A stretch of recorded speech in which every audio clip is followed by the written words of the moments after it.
सुधांशु जी, आपसे शुरुआत। सांसद महोदय, जरा बताएं, ये विपक्ष कह रहा है कि आप लोग देश में आग लगा रहे हैं, देश को बांट रहे हैं, हिंदू मुसलमान कर रहे हैं, पत्थरबाजी आपके राज्यों में हो रही है, आप हिंसा को रोक नहीं पाते हैं, फिर मुस्लिमों को टारगेट करते हैं। जवाब दीजिए। देखिए, हम हिंदू मुसलमान कर रहे हैं। जली ना, तेरी भी जली ना। ये जो बोल रहे थे जनाब ओवैसी साहब, ये जाकर सबसे पहले क्या बोले थे यूपी में? आपने जनाब गिरिराज सिंह को सुना कि नहीं? नहीं, हम बता रहे हैं उन्होंने क्या बोला था। इनकी पार्टी का नाम है मजलिसे इत्तिहादुल मुसलमीन। बात तो सही है, यानी मुसलमानों की एकता के लिए समर्पित पार्टी, और वह सेकुलरिज्म के लिए समर्पित है। यदि देश का प्रधानमंत्री कहता था मुस्लिम should have first right over the national resources of India, वो सेकुलरिज्म को समर्पित है। यदि जिस जमाने में कश्मीर में, अरे कहना क्या चाहते हो, मस्जिदों से भीड़ निकलती थी, अभी हमारे दौर की भी बात है, 2019 से पहले, जुमे की नमाज के बाद, और जाके किसी भी इंस्पेक्टर अयूब पंडित जैसे व्यक्ति को कत्ल कर देती थी, वो सेकुलरिज्म का सुंदर संगीत था। क्या बात कर रहे हैं? अब दक्षिण का बताता हूं, तमिलनाडु जिले का, तमिलनाडु स्टेट का पेरम्बूर जिला, उसमें कोलतार गांव 70% आबादी मुस्लिमों की हो गई, तो उन्होंने कहा मंदिर में पूजा बंद कर दीजिए, घंटा बंद कर दीजिए, हमारी धार्मिक भावना आहत होती है। कोई सेकुलरिज्म का सूरमा उत्तर से दक्षिण तक बोला हो तो बोलिए, बल्कि तमिलनाडु की सरकार ने मान लिया। अच्छा, हमको सिखा रिया है। फिर मद्रास हाई कोर्ट बीच में आया, उसने कहा यह कोई आधार नहीं बनता कि 70% हो गए इसलिए। अब ये बताइए, ये आग दिखाई नहीं पड़ती थी, और जब आग इस सीमा तक हो, जो बात मैं बोल रहा हूं पहले भी बोल चुका हूं, 2014 से पहले भारत आंशिक रूप से मुस्लिम राष्ट्र था।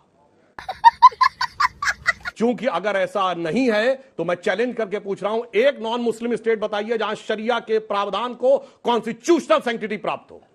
जो शाबानो केस में अगर शरिया के खिलाफ गया सुप्रीम कोर्ट, तो संविधान में संशोधन करके पलट दिया गया। हलाला हो, महरम हो, ट्रिपल तलाक हो, ये सब के सब संवैधानिक दर्जा प्राप्त थे। अगर किसी को आपत्ति, को सेक्युलर देश बता दीजिए जिसमें ये सब चीजों को संवैधानिक दर्जा प्राप्त। साले का खोपड़ी तोड़ साले का। लेकिन ये जो गिरिराज जी कह रहे थे, उस पर आपने कुछ नहीं कहा। अगर अल्लाह को स्पीकर की जरूरत नहीं है, तो हनुमान जी को चालीसा सुनने के लिए स्पीकर की जरूरत है। आप एक बार देखिए, अब आप जैसे हनुमान चालीसा में कहते हैं, रुको जरा, सब्र करो, जय हनुमान ज्ञान गुण सागर, हनुमान जी की स्तुति करते हैं। अब हमारे मन की बात है, अजान में क्या कहते हैं? अजान में क्या कहते हैं? अशहदु इलाहुल्लाह, अल्लाह के अलावा कोई इबादत के लायक नहीं है। हाय हाय, इतना सुकून। अशहदु मोहम्मद रसूलुल्लाह का अर्थ यह हुआ कि रसूल के अलावा, मोहम्मद साहब के अलावा कोई पैगंबर नहीं है। तो जैनों के 24 तीर्थंकरों का अपमान, सिखों के 10 गुरुओं का अपमान, हिंदुओं के 10 अवतारों का अपमान आपके मन में है। घर में आपको प्रॉब्लम अजान से है, लाउड स्पीकर से नहीं है। मतलब गुड क्वेश्चन। आप अजान से प्रॉब्लम, मैं बता रहा हूं, लाउड स्पीकर से सही बात बोलिए ना। फिर बता रहा हूं, सुनिए। तो घूम फिर के क्यों पहुंच रहे हैं? आपके मन में है कि मेरे पिताजी सबसे लायक है, मैं अपने घर में कहूंगा।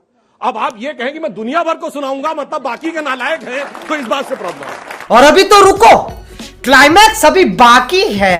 देखिए अंजना जी, ऐसा है कि 8 साल हो गया भारतीय जनता पार्टी के गर्भ से विकास नहीं पैदा हुआ। जो पैदा हुआ हमेशा वो हिंदू मुसलमान था, या पाकिस्तान था, या हलाला था, या जो भी और भी शब्द इन्होंने बहुत सारे शब्द यूज किए, वो सब पैदा हुआ। दो बड़ी बड़ी बातें हैं। मैं क्लास 3 में रहा होगा गांव के स्कूल में, तो मैंने कबीरदास की कुछ 1-2 लाइन मुझे याद है कि काकड़ पाथर जोड़ के मस्जिद दियो बनाए, ताचड़ मुल्ला बाग देत क्या बहरा हुआ खुदा। ये उस समय हमने पढ़ा था, अभी तक याद है। समझ रहे हो आप? समझ रहे हो? सेम सिचुएशन आज इन्होंने पैदा कर दिया पूरे देश में। एक मिनट मैं बोल लूं सर प्लीज। कबीरदास जी आज होते तो फतवा जारी हो जाता। सर प्लीज, अब देखिए पंडित जी, मुझे मालूम है कि आप ज्योतिष हैं, आपको अगले 1 घंटे बाद क्या होना है वो जानकारी है, लेकिन कम से कम थोड़ा तो धैर्य रखिए प्लीज, सम्मान है। सिस्टम पार देंगे। अंजना जी, सबसे बड़ी दिक्कत जानती हैं क्या है? अगर उत्तर प्रदेश और बिहार के गांव में 24 घंटे का अखंड रामायण होता है ना, तो रात को कोई रामायण पढ़ने वाला मौजूद नहीं है। और आज ये कह रहे हैं कि उस लाउड स्पीकर को आप लगाइए, करिए ना भाई। गजब बेइज्जती है। अगर हिम्मत है तो पढ़कर सुनाइए, कर सुनाइए, अपनी जिंदगी में इंप्लीमेंट करके दिखाइए। आप तो बहुत बार बनारस गई हैं, बनारस का संकट मोचन मंदिर। Sir please, mister Bansal please, mister Bansal सब अपनी बारी। आप करिए, पढ़िए, आप बचाइए। लेकिन सवाल ये पैदा होता है कि कल परसों से टीवी पे दिख रहा है, मोबाइल पे दिख रहा है, बहुत सारे लोग गले में लपेट के कुछ आ गए, पढ़ रहे हैं, इनको पढ़ना ही नहीं आ रहा। हनुमान चालीसा पढ़ रहे हैं कि सुंदरकांड का पाठ पढ़ रहे हैं। अरे धर्म की ऐसी हानि मत करिए। एक बात। दूसरी, आपने बिल्कुल सही कहा सर, 8 साल हो गए, अब क्या आपको 80 साल चाहिए 1947 में ले जाने के लिए? बड़ा हरामी हो बेटा। आप आए थे देश का विकास करने के लिए, आए थे 5 ट्रिलियन की इकोनॉमी को लेने के लिए। बदले में आपने देश को क्या दिया? 100 रुपए लीटर से ऊपर का डीजल, 100 रुपए लीटर से ऊपर का पेट्रोल, 1000 रुपए ऊपर से लीटर का सिलेंडर। और उससे बड़ी बात, बुजुर्गों की दवाई महंगी कर दी। और दिल्ली जैसे शहर में शिक्षा तो महंगी हुई, साथ में किताबें महंगी कर दी। जब महंगाई पे आपसे बात की जाती है, आप लेकर हलाला हिंदू मुसलमान पाकिस्तान चलने लगते हैं। भैया कुछ पढ़े लिखे भी लोग आपकी पार्टी में है।